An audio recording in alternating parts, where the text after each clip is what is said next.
Yang lainnya ada yang menulis ternyata awalnya itu 1854. 1854 yang paling pas. Karena Syekh Abdullah sendiri lahir tahun 1828 ya. Jadi kalau 1875 itu umurnya berarti udah tua gitu. Udah tua. Nah, terus ada anak 3, Syekh Muhammad Soleh, terus Syekh Mustafa, Syekh Abbas. Cuma waktu karena ibu yang beda, jadi umurnya itu kan jauh. Jadi setelah Syekh Abdullah wafat, diterusin sama Syekh Muhammad Soleh. Nah, setelah Syekh Muhammad Soleh, baru kemudian yang serogadangnya ya, kemudian baru Syekh Abbas dengan Syekh Mustafa di tanah ibunya ya, yang asal sekolah di bawah nih. Nah, terus dari tanah ibunya itu ya diminta lah itu kan. Nah, waktu Syekh Abdullah wafat, Syekh Abdullah kan suku Koto ya. Nah, Syekh Abdullah 1902 08 lah gitu. Nah, itu ternyata tanah yang di atas itu tanah suku Koto tapi udah dikasih gitu kan. Akhirnya ada konflik sampai ke pengadilan ya. Nah, di situ ternyata yang wakilin nggak tahu, entah saya Mustafa, entah saya Soleh, entah saya Abdullah sendiri. Tapi yang jelas di pengadilan itu dipastikan bahwa tanah itu sudah dikasih gitu. Nah, kemudian dari surau itu mulai kan ada pembaruan ya, dari halakoh ke sistem kelas. Nah, sistem kelas sendiri ini bukan maksudnya dia jadi duduk di kelas saja gitu loh. Tapi maksudnya itu udah ada kurikulum, ada tingkatan 1, 2, 3, 7 kalau nggak salah ya. Sampai 7. Nah, terus kemudian alumninya juga udah mulai ada, termasuk kan Zainuddin Labai, terus kakeknya Reteja itu kan Nasruddin Toha, Zainuddin Hamidi, Zainuddin Hamidi, terus apa gitu.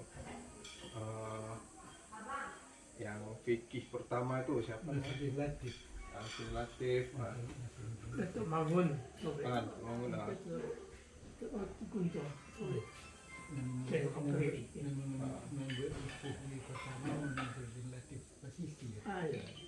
Ya. Nah, terus kemudian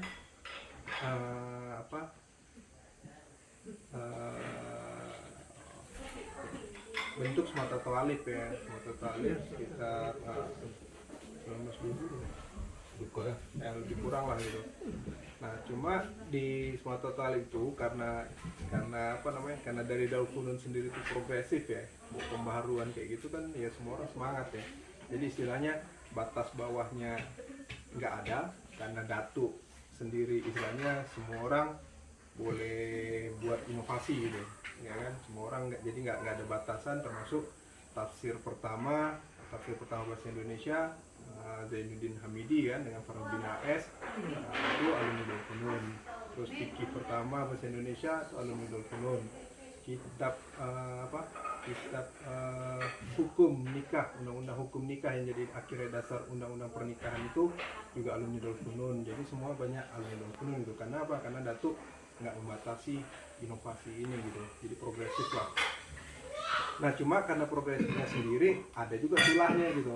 Jadi karena ada tulahnya, dulu ada sosialis lah ya kan, ada paham-paham sosialis, paham komunis. Nah, ternyata penyokongnya juga yang terkuat juga dari alumni Darul Funun juga gitu. Ya, cuma mungkin pada tahun 19 berapa gitu jadi liarnya itu kenapa kalau menurut Datuk ya, yang tertangkap itu tiba-tiba dibentuk Permi gitu. Dibentuk Permi, partai gerakan politik. Nah, tanpa di bawah menggunakan anggota-anggota Sumatera Tawalib. Nah, tapi yang mungkin dipandang panjang itu nggak ada masalah ya, nggak ada masalah. Kenapa? Karena dipandang panjang itu dia nggak surau itu nggak turun temurun seperti ini gitu kan. Nah, tapi kan di sini ada turun temurun. Nah, jadi meletakkan Sumatera Tawalib Padang Japang ini ya kan, sekolah ini di bawah organisasi yang baru, nah itu nggak bisa diterima sama Datuk. Itu satu. Terus kedua, membiarkan institusi pendidikan untuk masuk politik. Kalau nanti kalah gitu politik, kita juga sama-sama hancur. Nah itu juga nggak dikasih. Nah di dalam sejarah ditulis seperti itu. Akhirnya di situ mulai nama Darul Funun kan. Nah kalau di buku sejarah itu dituliskan seolah-olah Darul Funun ini keluar dari Sumatera Talib, ya kan? Tapi ternyata baru tuh kemarin ada penulis tentang Dinia School, ternyata Rahma El Yunusiah itu ngikut dengan, jadi Dinia Putri ini ngikut dengan dengan Darul Funun. Jadi dia keluar semuanya kan, termasuk salah satunya kan di Permi itu kan juga menggulingkan Hamka kan, bapaknya Hamka dari pimpinan Thalib Padang Panjang. Jadi ternyata bapaknya Hamka dengan si Abbas ya kan, itu dekat dan paling sepaham. Jadi sepaham kita ini bukan dengan Thalib Padang Panjang sebenarnya, bukan dengan Parabe, tapi dengan Dinia School, dengan Dinia Putri, itu yang paling sepaham gitu. Jadi progresif ya. Kemudian tapi ternyata walaupun udah berubah nama Darul Funun, Permi ini kan bergerak terus, akhirnya kena pelarangan kan, termasuk pelarangan sekolah liar. Nah cuma karena Belanda ini taunya penggeraknya ini juga anak-anak Sumatera Talib, dan kita Darul Funun juga dikenal Sumatera Talib, akhirnya ada pelarangan sekolah liar yang Ki Hajar Dewantara menerima anugerah sebagai bapak pendidikan kan ada pelarangan sekolah liar di Jakarta. Nah di sini juga ada. Nah ini istilahnya di kita ini habis lah gitu kan, sekitar 5 tahun 6 tahun vakum. Nah kalau dalam sejarah itu kalau kita cari Sumatera Talib itu endingnya di situ, ending Sumatera Talib di situ. Nah termasuk Padang Panjang juga setelah itu dia empot-empotan kan, maksudnya payah berkembang, semua payah berkembang. Tapi menariknya Darul Funun ini terus berkembang, yang itu nggak terlalu tercatat dalam sejarah, termasuk dalam PDRI, termasuk dalam yang di bukunya Audrey Kahin itu kan, dari disintegrasi ke integrasi, termasuk Fisabilillah, termasuk kayak kalau di Surabaya nanti kan tanggal 22 kan ada hari santri. Nah di kita kan hari santrinya itu kan itu Laskar Hizbullah ya, Fisabilillah gitu kan. Nah tapi walaupun kita nggak terlalu sama dengan dengan yang lainnya, contohnya seperti misalnya Ampang Gadang ya, MTI Ampang Gadang itu, Tabe Gadang dalam perjuangan itu ternyata ada satu catatan ketika Syekh Abbas itu ditunjuk sebagai imam jihad itu, dekret yang beliau tuliskan itu bersama-sama ada Syekh Mustafa, Syekh Abdullah, termasuk Syekh Abdul Wahid ya. Jadi walaupun berbeda dalam segi itu, tapi secara progresif Darul Funun itu ternyata sudah mempengaruhi yang lain gitu. Nah, tapi dalam catatan yang menariknya juga, yang tercatat itu kan pembaharuan pendidikan itu kan di sistem halakoh ke kelas ya. Tapi ada satu yang nggak kecatat, dan ternyata itu ada di makam gitu. Jadi menyatukan pendidikan umum dengan agama. Jadi istilahnya kalau bahasa sekarangnya moderasi pendidikan ya, moderasi pendidikan umum dengan agama gitu kan. Nah itu nggak kecatat. Baru pas kemarin ada pertemuan yang 6 perguruan bersejarah disebutin, para B itu baru tahun 50 ngadopsi pendidikan umum, ya kan. Terus Dinia Putri kan pendidikan putri itu baru 1923 kalau nggak salah kan. Nah terus di Padang Panjang sendiri jadi istilahnya kan orang belajar kitab kuning, diajarin umum. Kalau sekarang gimana? Kalau sekarang kan istilahnya ditentang orang ya kan, maksudnya ditentang sama ustadz-ustadznya apa gitu kan. Tapi ternyata Darul Funun itu udah dari semenjak si Abbas itu pulang. Nah, ya kan beliau sendiri yang ngajarin tentang biografi, sejarah, termasuk mungkin kan karena kita identik itu pesantren, jadi kita kan seolah-olah berat Darul Funun ini. Ya dia memang harus gitu ya, pendidikan agama itu satu kewajiban, tapi harus lebih dari itu gitu. Pendidikan umum juga harus tahu. Nah, contohnya apa? Dari Abah sendiri kan. Yang kita mungkin keluarga tahu, Abah itu pergi ke Mesir. Nah, jadi identik lulusan Al-Azhar gitu kan. Nah, tapi kalau kita lihat sampai sekarang sistem Al-Azhar itu sistemnya mustami gitu. Mustami itu sama kayak dulu si Abbas pergi ke Al-Azhar, jadi masih sistem yang sama, yaitu duduk dengerin dikasih ijazah. Nah, ya kan? Jadi sistemnya mustami. Nah, oleh si Abbah ini bukan di Al-Azhar ditaruhnya sebenarnya, tapi di universitas pertama modern di Mesir, yaitu apa namanya, American University of Cairo, jurusan pedagogi. Jadi jurusan istilahnya apa, pendidikan. Nah, jadi pas giliran balik ke sini, bahasa Abah tuh istilahnya pendekatan pendidikannya harus humanis gitu loh. Jadi pendekatan Abah tuh udah pendidikan tuh udah moderat gitu kan. Nah, terus berarti kan secara nggak langsung background Abah yang asli itu kan sebenarnya pedagogi gitu ya, baru menjadi mustami kan. Jadi kalau kita lihat foto-foto Abah itu, Abah sendiri kan pernah jadi apa, sekretaris 2 KBRI Kairo ya. Nah, dan kalau kita lihat jas-jasnya apa, foto-fotonya itu moderat gitu, jadi bukan tampilan ustaz tapi tampilannya kayak mirip-mirip Agus Salim muda gitu kan, pakai jas, pakai coat gitu ya. Nah, kemudian guru-guru yang senior juga seperti siapa, Datuk Mawi sendiri, kalau orang Padang Jopa ingatnya ustadz gitu kan, tapi sebenarnya Datuk Mawi ini kan guru matematika di Darul Funun, ya kan, cuma paham agama gitu.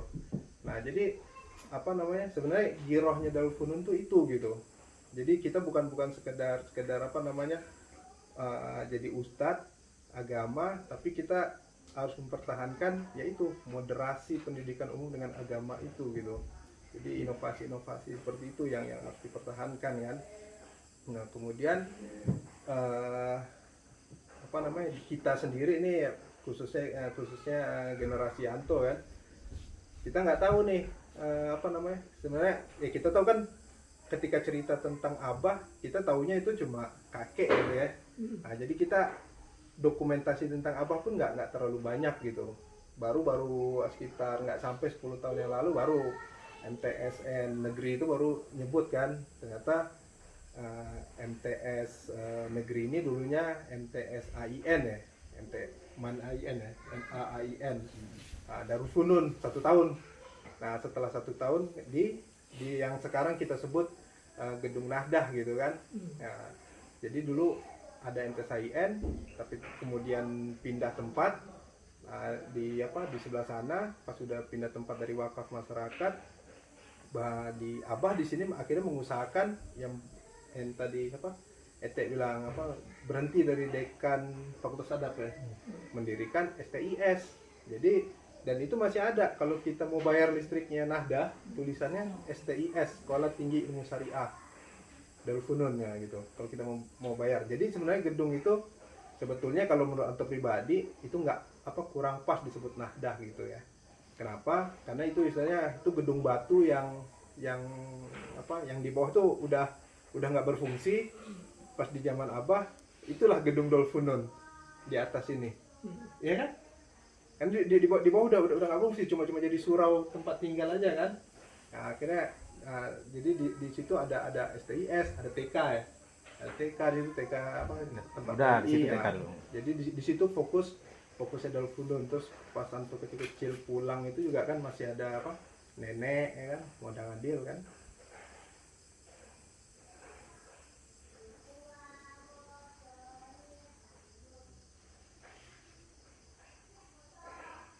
Udah, sampai situ. Nah, sampai situ terus apa termasuk kan apa, terakhir itu kan apa namanya, apa meninggal 84 ya. Apa meninggal 84 atau sempat vakum kan, baru akta yang dibuat itu akta yang pertama dibuat itu kan si Abbas ya, waktu pas yang Mustafa meninggal, terus didaftarin, tapi aktanya itu keluar 1954, tulisannya Akta Wakaf Darul Funun. Nah, kemudian pas zaman Abah nggak ada pembaruan akta. Nah, baru pas Abah meninggal 1987, Datuk Faruk ya di Jakarta ya kan, yang akhirnya nyelesain yang amanah Abah itu kan, yang papa kan. Terus habis itu 87 Nah baru tahun 97 kelas dibuka lagi, karena waktu itu kan di apa di Padang Jepang tuh dulu isunya narkoba ya. Nah dulu isu narkoba dan apa MTSN negeri dengan ban negeri ini, orang yang datang itu udah dari 50 kota. Jadi akhirnya anak-anak orang Padang Jepang sendiri yang nggak sekolah gitu kan, akhirnya dibuka lagi. Terus tiba-tiba Padang Jepang jadi apa, pusat narkoba. Jadi pentol-pentolan narkoba ini datangnya dari semua orang Padang Jepang. Akhirnya dibuka lagi sekolah, masukin orang Padang Jepang, termasuk yang apa, ada apa yang dibilang orang-orang dari perbatasan kan, yang apa anak-anak dari jauh-jauh gitu kan. Nah, terus tahun 2000 ya, 97, habis itu selisih 3 tahun kalau nggak salah, 99, 97 apa 2000 gitu, baru yang aliyahnya dibuka kan, sampai sekarang. Nah, kemudian yang mengurusi apa namanya semua itu ada Datuk Mawi kan, ada Pak Adi Putra juga, terus ada banyak lah, Pak Podang Gili termasuk salah satu ketua kan. Nah cuma ada yang miss di sini, termasuk yang mungkin ya dengan keluarga TET ini yang miss ini, yang mungkin orang nggak tahu itu, di rumah itu ada ini apa namanya, tahun berapa ya atau lupa gitu, Podang War pensiun. Nah itu karena susah bergerak di kampung, akhirnya minta surat dari papa. Kan Podang Dili udah nggak ada, akhirnya kan bukan Podang Dili nggak ada maksudnya, jadi kan dia ketua umum terus ketua. Nah akhirnya dibuatnya sama papa sebagai PLT ketua, karena kan dulu nggak bisa dimasukin. Kenapa? Karena dulu ABRI aktif ya, nggak bisa masukin. Nah cuma di situ mungkin missnya orang ingat bahwa ketua itu cuma ada satu gitu ya kan, nggak ada ketua umum. Nah itu berjalan tuh sampai lama gitu kan. Jadi pas giliran papa pulang mau ngurus kayak gitu, seolah-olah kesannya itu ada perebutan gitu. Nah padahal nggak ada gitu kan, kan. Nah termasuk sampai sekarang akhirnya papa meninggal, mendudukkan masalah itu tuh jadi udah jadi kalang kabut lah gitu, udah jadi kalang kabut. Nah yang paling parah itu waktu pas Anto pulang dari Inggris itu, termasuk istilahnya itu di kalangan guru sendiri nggak mengenal entitas yayasan. Nah jadi kan dipertanyakan kan, jadi kalau begini nggak mungkin dong sekolah berdiri tanpa tanpa entitas yang ada di bawahnya gitu, tanpa pelindungnya gitu kan. Nah itu yang berusaha dilurusin kan. Nah tapi ketika berusaha dilurusin kan akhirnya malah heboh malah rusuh gitu kan. Malah rusuh. Dan ternyata pada tahun itu kan 2018. Nah, berarti kan dari tahun 87 akta yang papa itu sampai 2018 itu, ternyata kan zaman SBY ini ada perubahan legal gitu. Bentuk yayasan kan, karena dia bentuk yayasan, dia ada perubahan. Ada pembina, ada penasehat, ada baru ada eksekutif gitu. Nah, karena kita belum menyesuaikan itu, akhirnya kita susah bergerak gitu. Kan kita susah berat, termasuk dari tahun 87 sampai sekarang kita nggak punya namanya rekening yayasan.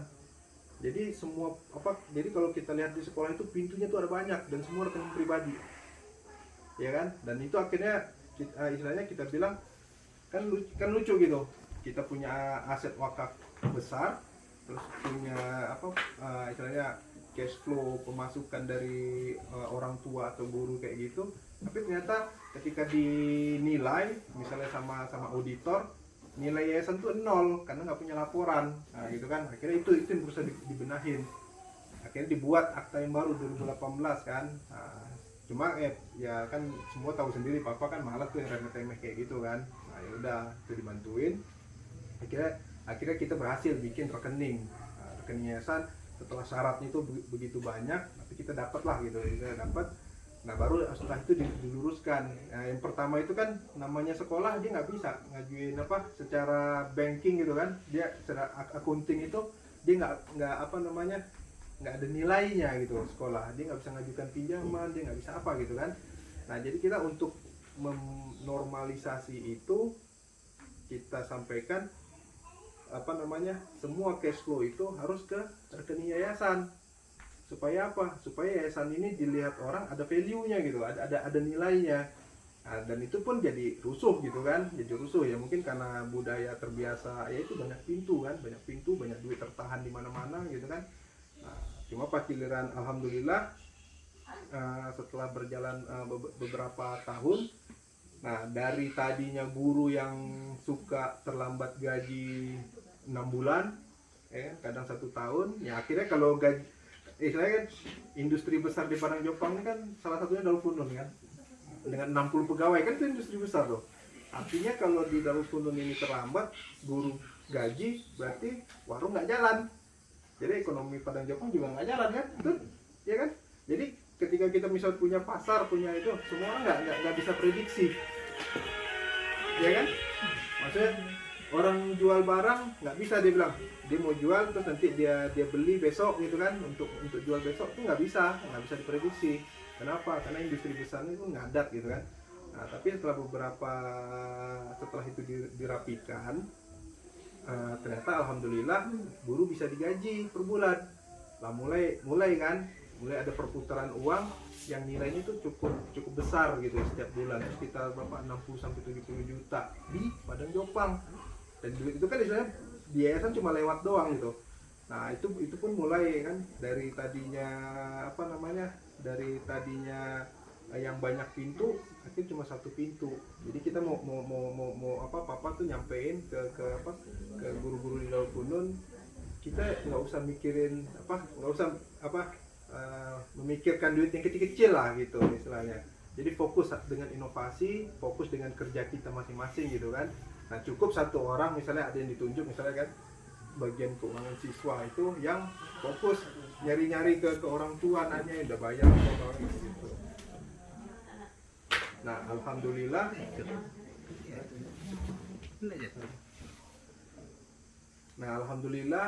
gaji guru sekarang sudah bisa gitu kan. Nah, kemudian ada lagi faktornya ini karena kita suka terpikir guru kita tuh istilahnya kita swasta, tapi kita acting tuh berlagak seperti PNS gitu. Jadi semua yang ada di sekolah negeri itu kita tiru semuanya caranya gitu kan.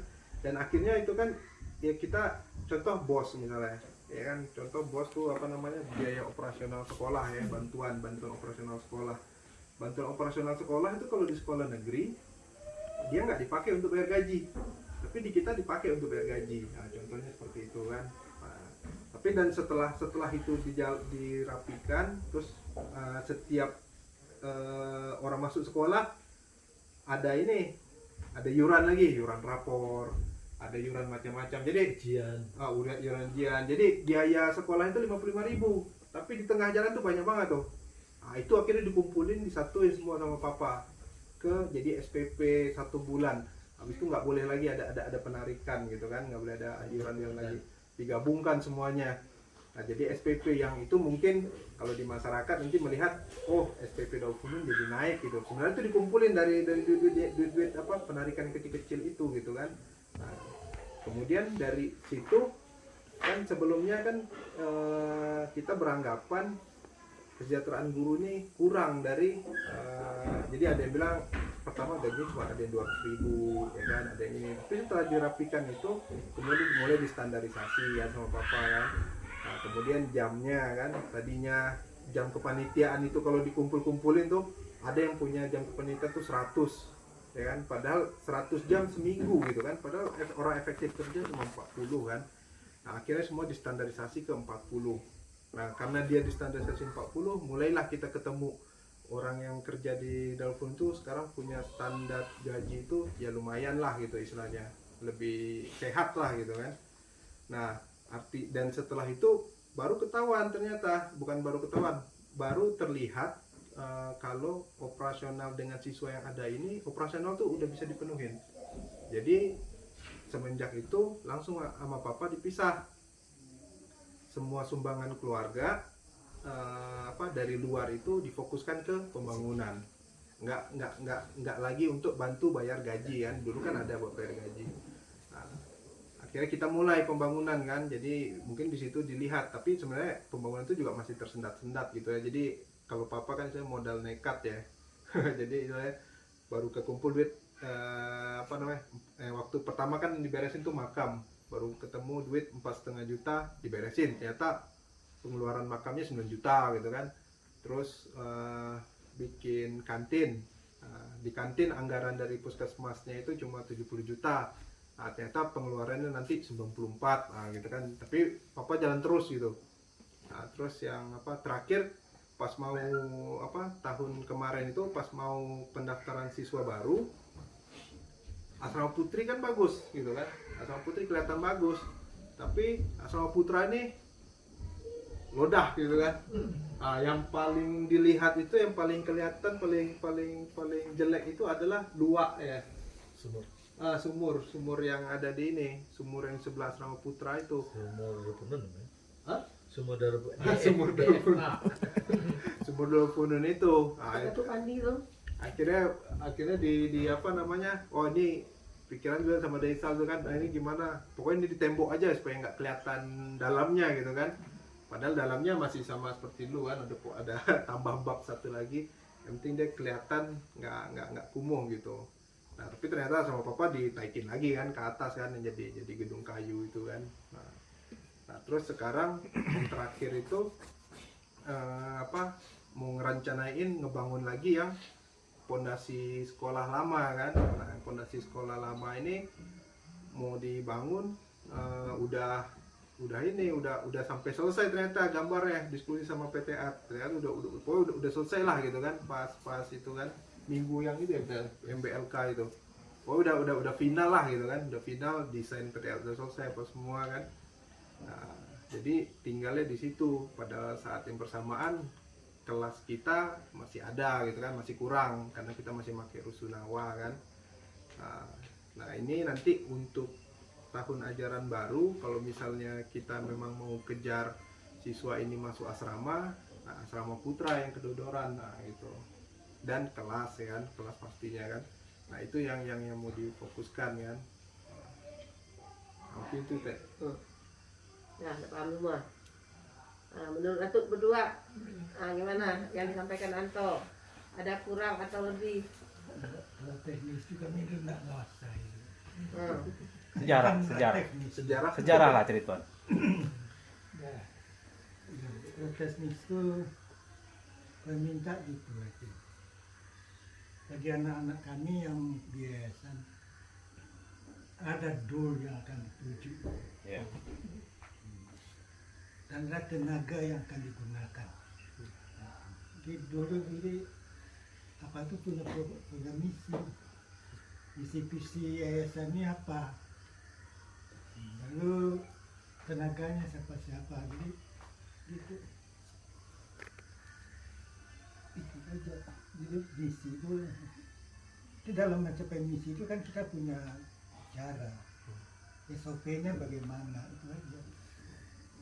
Dan pesan Atuk gini aja, sekarang ini kan terjadi pergeseran di antara keluarga. Terus terang jalan kuasa Pak Adit bertawar dengan keluarga kita kan ada pergeseran. Tapi bagaimanapun pergeseran tidak pernah menguntungkan dong. Bagi saya gitu, carilah titik persamaan. Titik persamaan banyak. Dan tujuan apa? Tentunya keduanya punya tujuan yang sama, cara yang berbeda. Jadi usul Atuk ini aja, usahakan menimbulkan perpecahan, jadi bekerja sama. Gitu. Jadi kita kadang-kadang ini ya harus menekan ego kita. Sekolah ini udah 2 kali mati.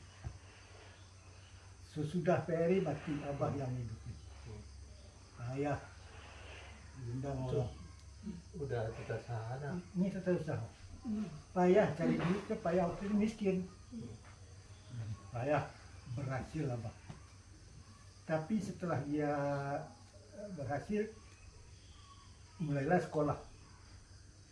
Babah itu melihat kelanjutan dari tenaga ini tidak kelihatan.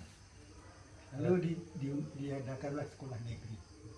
Itu, andai kata mundur kita sudah ada sekolah. Sudah ada. Jadi mati lagi Darul Hidup negeri mati benar-benar. mati Darul sehingga ada orang yang kecewa. Sebetulnya juga itu wajar saja terjadi. Dan setelah itu hidup lagi, menghidupkan yang kedua ini sama payah dengan yang menghidupkan sudah payah. Sekolah ini kan waktu zaman Atuk tuh orang Malaysia banyak sekolah di sini, bahkan sudah ada yang menjadi pejabat di Malaysia. Orang Riau Bengkalis banyak tinggal di sini. Waktu PRI pun orang Bengkalis ada 5 orang, nggak salah 5. Karim banyak tuh, puluhan orang. Orang dari Pulau Rupat, Bengkalis, kurung di sini oleh saudara. Orang dari pesisir. Jadi kalau di waktu Atuk sekolah ini top, Darul Funun itu ada kelebihannya. Dia punya kebebasan inovasi. Itu bedanya. Ya. Kalau dia dijemput dengan Sumatera Tawalik, kita tidak bisa bergerak. Dia bukan melawan Sumatera Tawalik, tapi ingin bebas berkreasi. Sehingga pelajaran umum itu waktu itu masih pengantaranya bahasa Arab.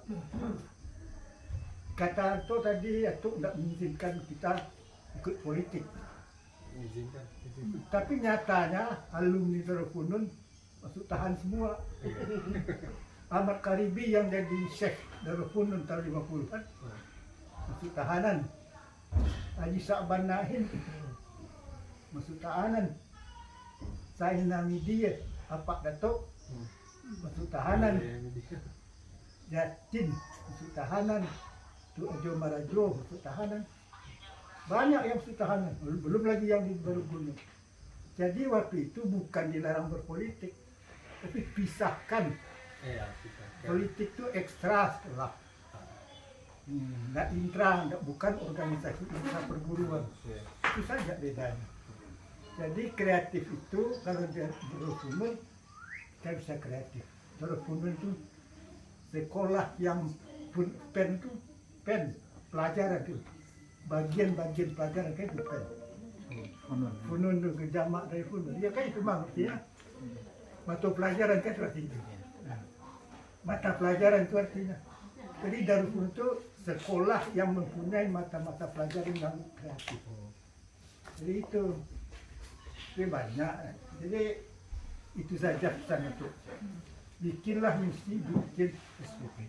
Dan pelajari tata budaya orang Jepang. Kecuali itu orang tahu semua. Jangan. Ada yang di rantau itu soal biasa, tapi di kampung tahu. Ada tuh dipelajari. Jadi saya tidak menyalahkan siapa-siapa ya. Dalam menghadapi guru-guru itu kasih stop. Siapa yang akan membina guru? Apakah melalui kepala sekolah? Jangan-jangan nanti pulang nanti, kamu kok enggak naik? Ngajarnya berapa jam? Itu kan bukan urusan nanti. Itu kasarnya saja ya. Jadi bikinlah stop sehingga kita itu bisa dengan stop itu mengurangkan insiden. Sehingga seseorang tidak tersinggung. Jadi pelajarilah budaya Jepang. Kita nggak bisa walaupun kita benar, tapi dengan cara yang tidak sesuai dengan layaknya. Itulah maka dalam agama adat itu sebagian dari hukum. Memang kan kita usul memang adat muhkamah itu diakui sebagai hukum dan rasul. Itu agar jangan kita bertentangan dengan masyarakat. Itu saja pesan itu.